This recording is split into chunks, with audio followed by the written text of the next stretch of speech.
oui, c'est dans cet endroit plutôt idyllique que nous nous retrouvons pour ce nouvel essai sur les routes de Martinique.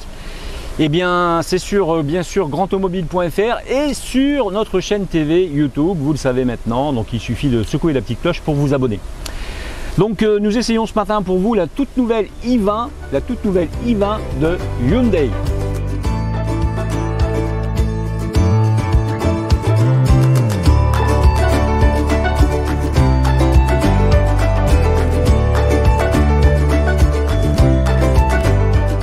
Alors Hyundai se veut optimiste pour 2021 du fait la marque coréenne a moins souffert de la crise sanitaire en 2020 que ses concurrents généralistes.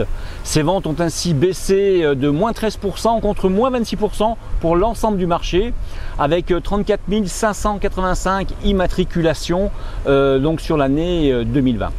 Hyundai n'arrive donc toutefois qu'à la 10e place des constructeurs généralistes en France avec une part de marché de 2,1%. Pour retrouver de la croissance, la marque compte sur sa gamme complète de modèles avec un large choix de motorisation électrifiée, du hybride donc le MEV au 100% électrique, en passant par les hybrides rechargeables, les FEV, et même l'hydrogène avec le Nexo. L'arrivée du nouveau Tucson avec son design audacieux devrait également renforcer l'image de la marque.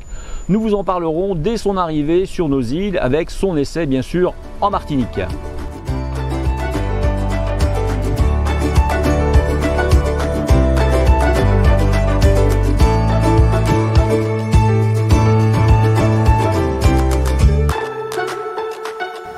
Eh bien, nouveau design, nouvelle plateforme, nouveau moteur mid-bride pour le modèle 100 chevaux. Les lignes élégantes de la nouvelle i20 accentuent bien son extérieur sophistiqué. L'avant de l'i20 5 portes présente désormais une nouvelle calandre signature de tous les modèles Hyundai. En plus de son design plutôt fun, la nouvelle i20 se présente avec un intérieur spacieux et confortable. Ses yeux étirés lui confèrent un brin d'agressivité et son caractère bien à elle, ça ne sera pas pour déplaire aux jeunes.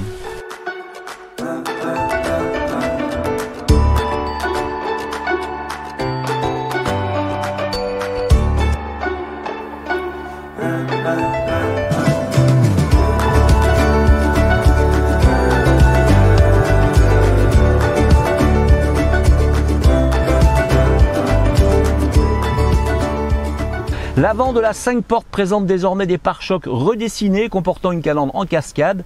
L'arrière des i20 5 portes a aussi été équipé de nouveaux pare-chocs et d'une combinaison de feu arrière créant un aspect beaucoup plus dynamique. Le haillon a été repensé pour intégrer la plaque minéralogique. De plus, Hyundai a donné à l'i20 une allure plus sportive par l'ajout de nouvelles jantes 15 pouces et 16 pouces en alliage.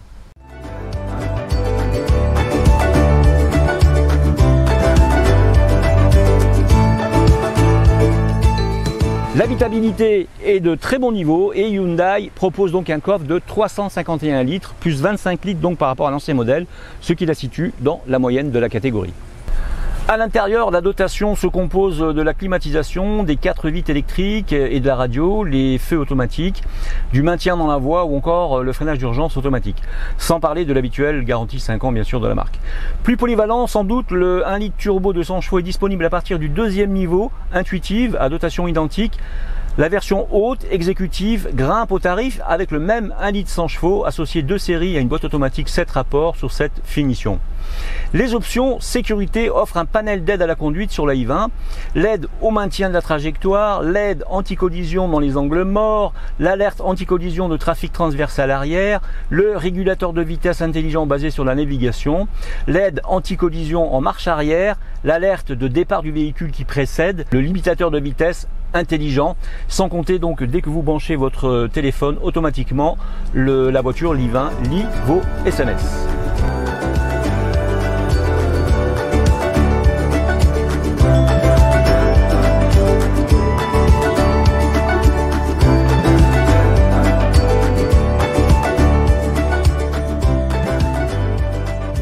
Sous son capot, ne cherchez pas, il n'y a pas une goutte de diesel, uniquement proposée en essence. La i20 embarque un moteur de 4 cylindres essence de 1,2 litre de 84 chevaux, c'est notre essai de ce matin. Ou bien alors un moteur 3 cylindres de 1 litre de cylindrée développant une puissance de 100 chevaux. Sur ce dernier se greffe un alto démarreur de 10 kW, soit une technologie d'hybridation légère. lui permettant d'échapper au malus que le bloc de 84 chevaux se voit lui imposer.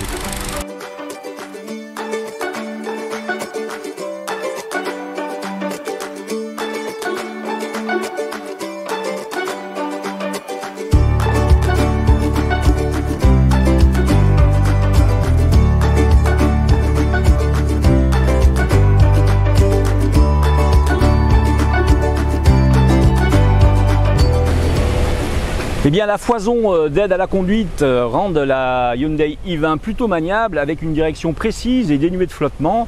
En clair, vous pouvez poser la voiture à la corde sur nos petites routes avec l'agréable surprise de la voir s'exécuter avec une certaine docilité.